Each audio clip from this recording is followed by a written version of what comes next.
Hi, good evening. Welcome to another session of my lecture.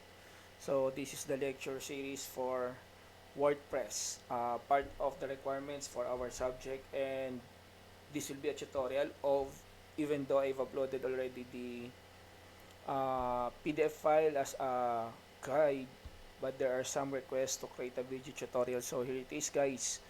And hopefully, when you are watching this video, you are still safe. Alam niyo naman yung nangyayari sa paligid natin, di ba? Yung COVID-19. So, bottom line, I'm praying that you are safe when you are watching this video. You can either watch this one or download and then watch it offline. Okay? So, without further ado, sisimulan natin mula sa simula sa paggawa ng account hanggang sa dulo ng walang hanggan kung saan tayo aabutin. Okay? So, start! Okay. So, we are going to proceed with, you know,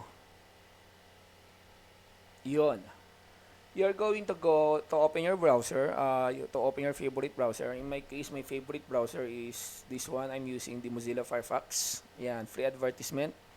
Afterwards, open it and then go to Pantheon.io. So, thank you, Pantheon, for giving me the opportunity to share your website. Okay? So, since you do not have account, you are going to start a free trial. And then you fill out your first name. So your first name goes here, last name goes here. Wag naman pala yan. Ayoko na. Iba na lang gagamitin natin. Gawa tayo na ano. Naruto. Uchiha. Uchiha. Yan.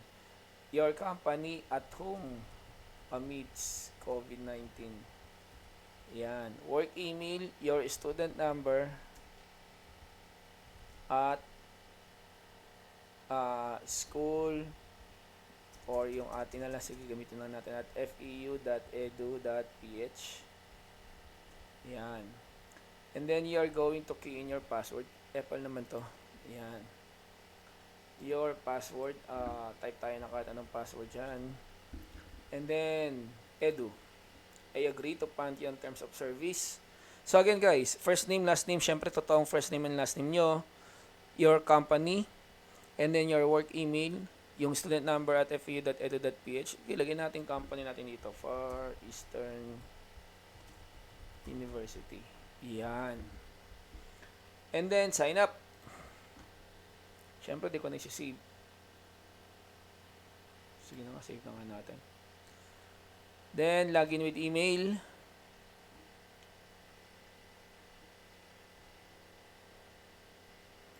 So, student number at feu.edu.ph and then your password. Yun, no. Pumasok kalaay mo, haka-haka lang. Oh.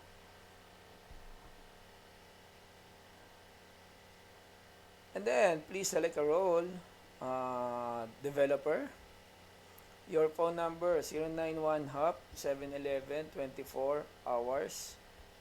Tama ba bilang ko? 711, sobra ng isa. Institution name, mema lang. Your school homepage, mema lang. Huwag kayo magalit sa akin, Pantheon ha. Philippines.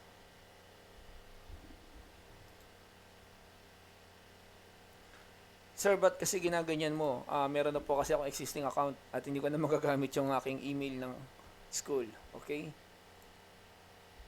How may Drupal WordPress developer work at your school? Feeling ko 16 plus. Province, state, Manila. Yan. Then, complete sign up.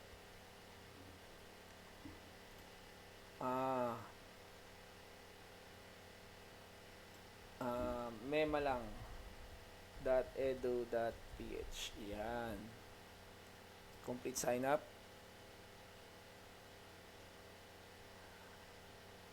Yun no. Pumasok.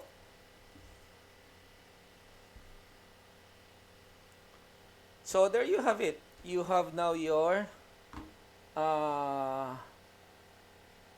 tawag doon, WordPress account, Pantheon account. So this is the first step in making your project. So, I'll be back, guys.